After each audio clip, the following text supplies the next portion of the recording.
What will the new year bring? Well, if the likes of Amazon, Walmart, and Target have anything to say about it, it'll probably be more pain for the consumer and overly complicated tech that could honestly be replaced by just simply adding more people in those self-checkout lines. Y'all know what I'm saying, right? Walmart and Target are complaining of an increase in store shrinkage, which is what retailers call theft and shoplifting. They're saying that they're planning on jacking up prices and closing stores because of this, like it's our fault. But really, some say that it's just a symptom of the real problem, which is these billionaire entrepreneurs trying to save a buck or two by making fewer and fewer people do their jobs. I'm talking about those self-checkout lines. We're seeing more and more of them by the day. I walked into a Walmart just a few days ago, and they literally had no human cashiers anywhere.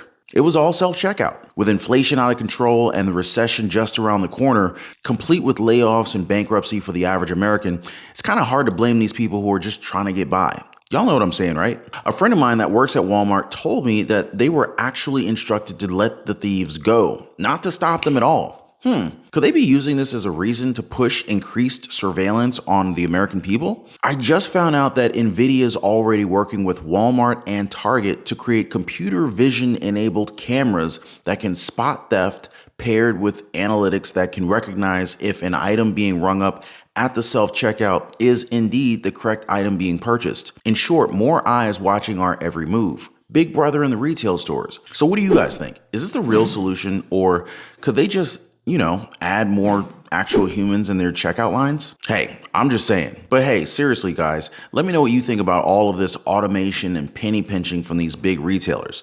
Drop a quick comment down below. Also, if you own a home, make sure your home is protected. Get your free home warranty quote. The link is in the description down below of this video. Walmart and Target have a theft problem. Now, according to Walmart CEO Doug McMillon, these could very well lead to even higher prices and store closures. Here, watch this one.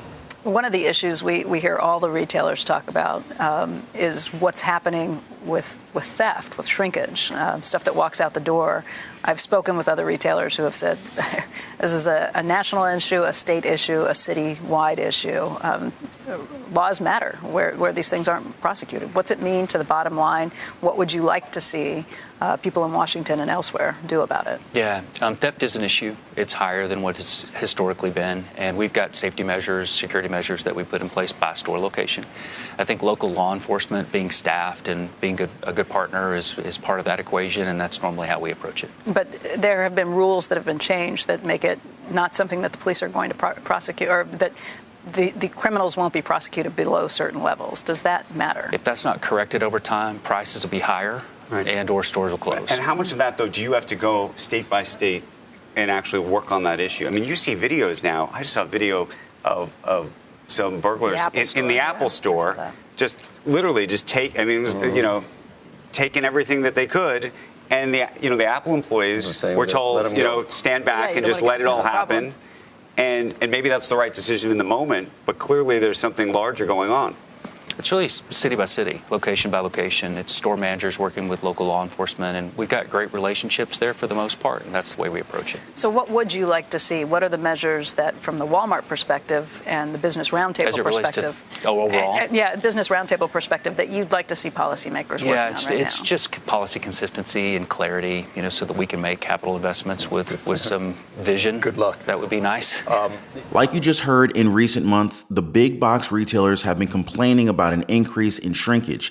That's the retail industry term for when in-store stock is lower than what's accounted for in the books. In other words, people walking out the store with unpaid inventory is on the rise. Even e-commerce software company Shopify has frequently visited web pages complaining shrinkage, how it's on the rise, and how small retailers can combat the problem. Shopify estimates it was a $61 billion a year loss for the retail space a few years ago, but that figure is definitely bigger this past year. And really, we all know that the inflation situation, it's definitely kind of hard to blame the regular Americans just trying to get by here. Y'all know what I'm saying. So instead, let's look at what these stores and money-hungry businesses are doing to us. Retailers and restaurants love to push work off on customers under the guise that it's somehow better for them. It's kind of like when you order a bagel and a cup of coffee at Panera Bread and then you get handed a blank bagel, frozen butter, or cream cheese packets and an empty coffee cup. And they try to make it sound like, it's a good thing. Hey, you can customize your order the way you want it. But in reality, it's just Panera skimping out on labor and making you do things that restaurants usually do for you. Like I really want to smear my own butter. Nah, y'all can do that for me. But anyway, letting me customize my coffee in an app as Starbucks does is a customer service. Handing me an empty cup and pointing me toward a carafe with a milk and sugar station is the exact opposite. Self-checkout is pretty much the same principle. Now, if Target or Walmart, ticker symbol WMT on the stock market, offers a few stations where people in a hurry can opt to check themselves out, that's very different from replacing all your cashiers with automated checkout stations. That's not about convenience, it's about saving money. Let's just call it what it is, folks. You could say that theft is a symptom of this self-checkout problem. Yeah, there's tighter wallets and cash flow to blame, but come on, I'm not the only one seeing this, right? Self-checkout practically begs customers to steal. It's very easy to accidentally not scan an item on purpose or by accident,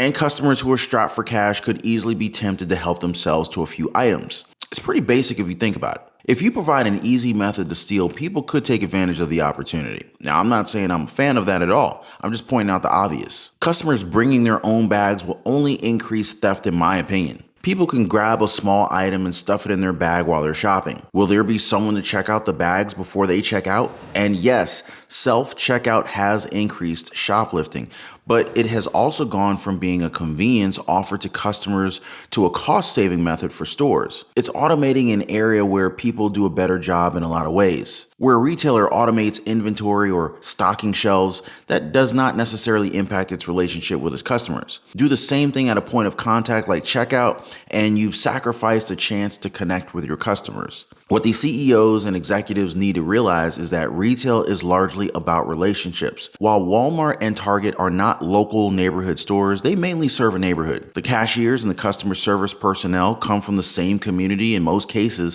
where the store operates, and it's natural that over time a relationship forms between the store personnel and the customers. It's really a simple question. Most communities have a Walmart, they got a Target, they have a grocery chain or two. As a shopper, value is a factor, but so is customer service and having a connection to a store. If someone knows that one retailer is more helpful with more staff on the floor and checkouts manned by efficient, friendly people than another, that may well influence where they shop. Nobody cares if the back room is run by robots or if cleaning gets automated. Human interaction and connection building can't be automated. At the end of the day, what I'm saying here is that people do matter. They really have it backwards. This is why they're promoting the metaverse. Everybody can shop there and have real-time delivery or pickup. Less people in real stores means less theft. Stores benefit from not having to keep as much inventory stocked. Consumer benefits? Not sure yet. But in reality, some consumers may prefer automated checkout. But having to scan your own items is a hassle, not a service. Walmart and Target have all sorts of ways that they can automate it, but it makes sense to have people in jobs where interaction creates a better experience. Automate the things that people can't see and put as many human beings into helping customers and building connections as possible. Put your managers on the store floor as problem solvers while making sure you have enough man checkouts to meet demand. Offer self-checkouts on a limited basis for people in a rush and introverts not looking to interact with anyone. But don't miss out on a key opportunity to build relationships between the store and your customers. What do they do instead? Team up with the likes of NVIDIA and put in surveillance robots like we're in the movie Terminator. NVIDIA is offering solutions like computer vision enabled cameras that can spot theft paired with analytics that can recognize if an item being rung up at a self-checkout is indeed the correct item being purchased. In fact, retailers like Amazon, Walmart, and Target, they're making their online stores and real-world ones a lot more like Google and Facebook. They're selling your attention while also selling you products.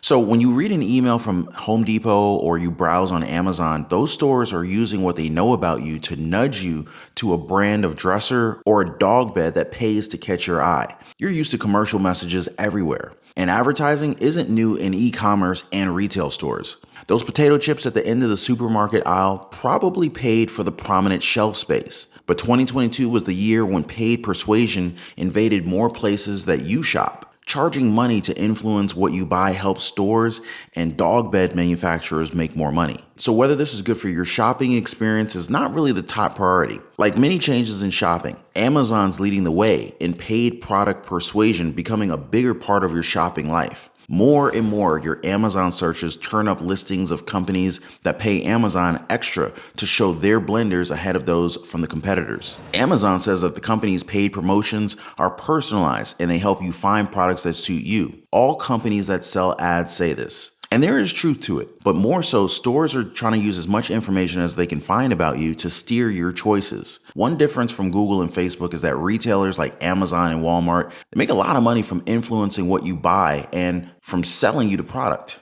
I can definitely imagine them using this NVIDIA surveillance data to monitor where you stop in the store and the best places to sell you products to more people the whole time. You see, for each dollar that the product sellers spent on Amazon ads during the holiday shopping stretch, right around Black Friday, they sold more than $5 worth of stuff most of those days. So yeah, that's a good deal for those companies. Now, what's more, if you don't love your favorite big box store nudging you to buy a brand of toothpaste that pays for your attention, you don't have a lot of power to resist. Just being aware of shopping ads is a good step. Online, they often have small labels that say sponsored or something similar. Under California's privacy law, you may be able to demand that retailers delete personal information that they have collected about you that are some of the ingredients for paid persuasion ads. Just try searching the name of the retailer and CCPA, the acronym for the state's data privacy law. Now, unfortunately, filling out the request to delete your data can be confusing and time consuming, and it may only be available to California residents. And deleting your data from Walmart or Amazon won't remove ads when you shop. Ads will just be less targeted to you. This, while the regular American shopper gets battered by inflation. Target and other retailers saw a problem with inventory surplus as more people opted out of things like electronics and clothing. And so this is why you can still benefit from huge discounts in 2023, especially from Target's brands. Look for big deals from all 45 of Target's private label brands, including A New Day, Market Pantry, Cat and Jack, Room Essentials, Everspring, Good and Gather, Up and Up, and Universal Thread, just to name a few. Just don't expect discounts on food. During times of inflation, consumers tend to cut out discretionary spending, but they still need groceries. Target reported that their food and beverage sales surpassed every other category of spending in 2022. Needless to say, they don't have to slash prices for customers to buy, so there's probably not going to be any major sales. Now, if you were relying on coupons to shop at Target, you might want to switch to digital ones only, as it will be a bit more difficult to use your paper ones. Because there's been an increase in fake coupons. Target now only accepts coupons that can be validated through their master file of barcodes. Now, because of this, customers have reported that their paper coupons are getting rejected more and more frequently than before. Your best bet is to use Target coupons that you can find in the Target app, as those are automatically valid and they don't have to be checked against a database of barcodes. Well, there you go, guys. Some tips to save money and some insider information on these big retailers.